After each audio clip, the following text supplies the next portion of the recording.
ሁላችንም ስለ ሲኦል ሰምተናል። እሳት አለ፣ ጨለማ አለ፣ ሰንሰለት አለ ይባላል። ነገር ግን ሲኦልኛ ከምንገምተው በላይ የሚያስፈራው በምንድን ነው? በሞትና በሕይወት መካከል የቆመ አንድ ሰው ያየውን አስደንጋጭ ትዕይንት ወደ እናንተ እናደርሳለን። ይህ ታሪክ ልቦለድ ሳይሆን የነፍስ ማስጠንቀቂያ ነው። እስከ መጨረሻው አብራችሁን ቆዩ። ሰላም ጤና ይስጥልኝ የዜማረ ሚዲያ ቤተሰቦች፣ ዛሬ ይዘንላችሁ የቀረብነው ታሪክ የብዙዎቻችን የነገ ማንነት ሊወስን የሚችል ከምቾት ቀጠናዎች ወጥቶ የሚያስጨንቅ ግን ደግሞ እውነት የሆነ ታሪክ ነው። ሰለሞን ይባላል። በምድር ላይ ስኬታማ ባለሀብትና በብዙዎች ዘንድ የተከበረ ሰው ነበር። ነገር ግን ክብሩ በሌሎችም ባለ የተገነባ ስኬቱም በክፋት የታጀበ ነበር። ሞት ሳይታሰብ መጣ። በአንድ ምሽት የልብ ትርታው ቆመ። ሰለሞን ነፍሱ ከስጋው ስትለይ የተሰማው የመጀመሪያው ነገር ቅዝቃዜ ነበር። እኛ የምናውቀው ቅዝቃዜ ሳይሆን ተስፋን የሚገድልና አጥንትን የሚሰብር ቅዝቃዜ። ራሱን ያገኘው በአንድ ሰፊ ሜዳ ላይ ነው። ሜዳው ግን ሳር የለውም፣ በአመድና በደረቁ አጥንቶች የተሞላ ነው። ከሩቅ ሁለት በሮች ይታያሉ። አንደኛው እንደ ፀሐይ የሚያበራ፣ ሌላኛው ግን እንደ ከሰል የጠቆረ። ሰለሞን ወደ ብርሃኑ ለመሮጥ ሞከረ። ነገር ግን እግሮቹ እንደ እርሳስ ከበዱት። በዚያ ቅጽበት በምድር ላይ የረሳቸው ትናንሽ የሚመስሉ ግፎች እንደ ግዙፍ ተራራ ፊት ለፊቱ ተደቀኑ። ወደ ጥቁሩ በር ሲቃረብ ሲኦል እሳት ብቻ እንዳልሆነ ተረዳም። እኛ እሳት ስንል የሚቃጠል ነገር ይመስል ይሆናል። ነገር ግን የሲኦል እሳት የማይበላ ግን የሚያሰቃይ ነው። ሰለሞን ያየው ትዕይንት እንዲህ ነበር። በሲኦል ውስጥ ትልቅ ስቃይ እሳቱ ሳይሆን ትዝታው ነው። በምድር ላይ ያለ ሲያደርጋቸው ይችሉ የነበሩ መልካም ነገሮች በፊቱ ላይ ይደቀናሉ። ያኔ ይቅርታ በጠይቅ ኖሮ፣ ያኔያችን ምስኪን ባልበድል ኖሮ የሚለው ጸጸት እንደ ትል ነፍሱን ይበላታል። በሲኦል ውስጥ በሚሊዮን የሚቆጠሩ ሰዎች ቢኖሩም እያንዳንዱ ሰው ግን በፍጹም ብቻውን ነው። አብሮ የሚጮህለት የሚያጽናናው ወይም የሚያወራው የለም። ብቸኝነት ራሱ እንደ እሳት ይለበልባል። በምድር ላይ ነገ እለወጣለሁ የሚል ተስፋ አለ። በሲኦል ግን ነገ የሚባል ቀን የለም። ሁሉም ነገር አሁን ነው። የአሁን ደግሞ ለዘላለም ስቃይ ነው። ሰለሞን በዚያ በጭጋጋማ በሩ ሲያልፍ በምድር ላይ ያነቃቸውና የተፋባቸው ሰዎች በብርሃን ሲሄዱ አያቸው። እርሱ ግን ወደማይመለስበት ጥልቁ ጨለማ የተሳበ ነበር።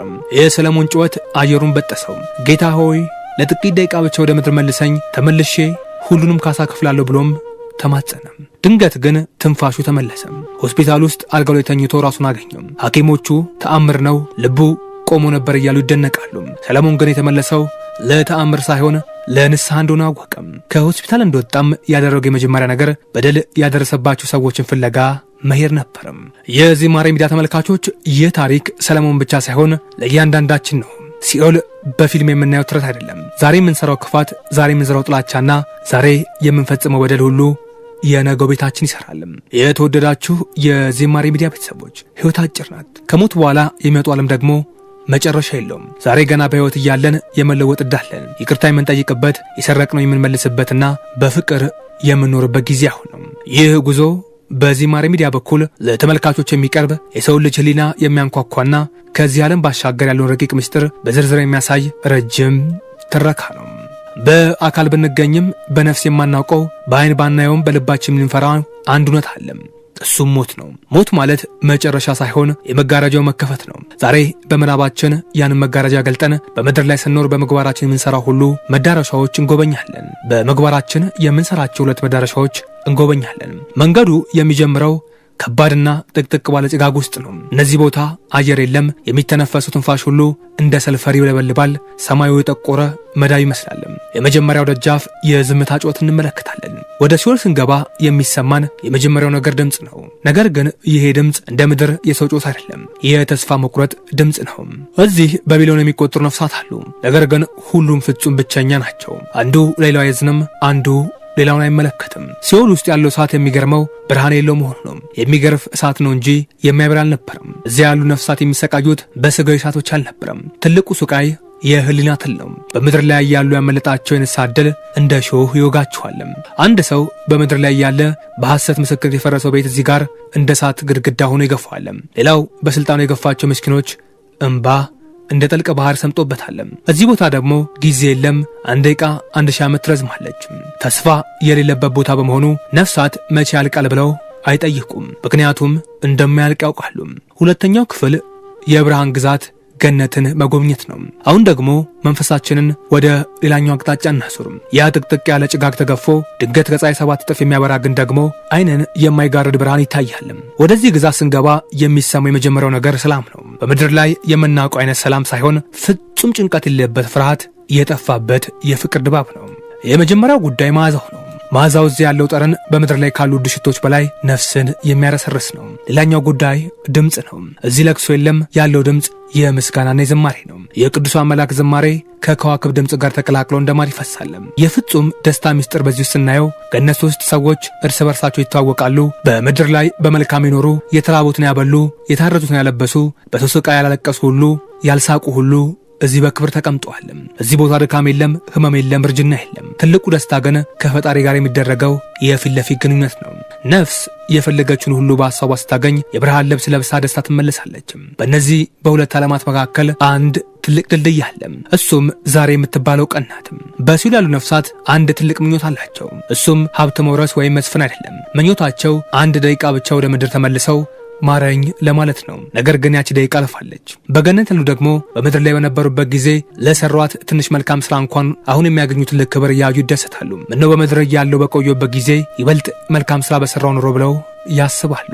ተመልካቾቻችን ሆይ ሲኦልና ገነት ሩቅ አይደሉም። እያንዳንዱ የምናገረው ቃል፣ እያንዳንዱ የምናደርገው ድርጊት ወደ አንዱ መንገድ እያመራን ነው። ዛሬ የምትሰጠው ፍቅር ገነትን እየገነባ ነው። ዛሬ የምትፈጽመው በደል ሲኦልህን እያዘጋጀ ነው። ሞት በድንገት ይመጣል። በዚያ ጊዜ ግን ምርጫ የለም፣ ውጤቱ ብቻ ነው ያለው። ስለዚህ ዛሬውኑ ወደ ህሊናችን እንመለስ፣ ክፋትን ትተን በበጎነት እንመላለስ። ምክንያቱም ከዚህ ዓለም ስንወጣ የምንይዘው ወርቅና ብር ሳይሆን የሰራነውን ስራ ብቻ ነው።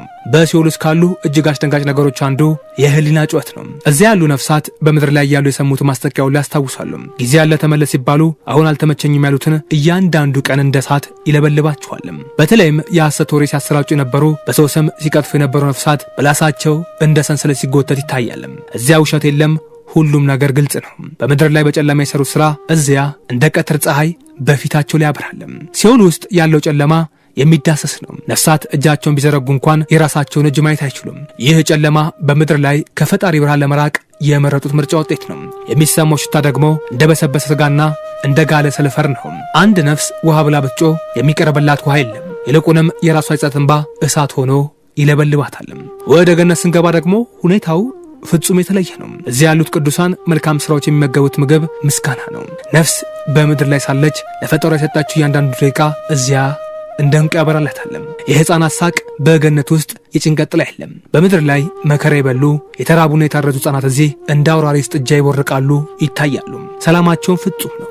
የቀለማት ድምቀት ስንመለከት በምድር ላይ የማናውቃቸው አስደናቂ ቀለማት እዚያ አሉ። አበቦቹ ሲነኩ ዘማሪ ያሰማሉ። ነፋስ ሲነፍስ ደግሞ የፍቅርን ቃል ይዞ ይመጣል። እዚያ የኔ የሚባል ነገር የለም። ሁሉም ነገረኛ ነው። አንዱ የሌላውን ክብር እያየ ይደሰታል። በምድር ላይ የነበረው ዘር፣ ቀለም ወይም ሀብት ልዩነት እዚህ ቦታ የለም። ያለው ብቸኛው መለኪያ ንጹህ ልብ ብቻ ነው። ውድ የዜማሬ ሚዲያ ተከታዮችም አሁን ያስጎበኘናችሁ እነዚህ ሁለት ዓለማት ነገ እያንዳንዳችን መዳረሻዎች ናቸው። በሲኦል ውስጥ ያለው ስቃይ እሳቱ ሳይሆን የእድል ማጣት ነው። አንድ ጊዜ ብቻ ልመለስ የሚለው ጸሎት እዚያ አይሰማም። ነገር ግን አንተ ወይም አንቺ አሁን ይህን ድምፅ እየሰማ ወይም እየሰማሽ ከሆነ አሁንም እድሉ አለሽ። አሁንም መመለስ ይቻላል። የተጣላኸውን ታረቅ፣ የበደልከውን ካስ፣ የሰረቅከውን መልስ፣ ለተራበው ግማሽ ዳቦን አካፍል። ምክንያቱም በሕይወትና ሞት መካከል ርቀት ያለው የአንድ ትንፋሽ ኃይል ብቻ ነው። ያቺ ትንፋሽ ስትቋረጥ ግን ወደኋላ መመልከት አይቻልም። የዛሬው ትኩረታችን እዚህ ላይ ያበቃል። ይህ ጉዞ በምናባችን ብቻ ሳይሆን በሕይወታችንም ውስጥ ትልቅ ለውጥ እንዲያመጣ ምኞታችን ነው። ዜማሬ ሚዲያን ስለተከታተላችሁ እናመሰግናለን። ሌሎችም እንዲደርስ ሼር ማድረጋችሁ እንዳትረሱ። ለሚቀጥለው ቪዲዮ በየትኛው ርዕስ ላይ ትረካ እንድናዘጋጅላችሁ ትፈልጋላችሁ? ኮሜንት ላይ አስፍሩልን። ቸርን ሰንብት።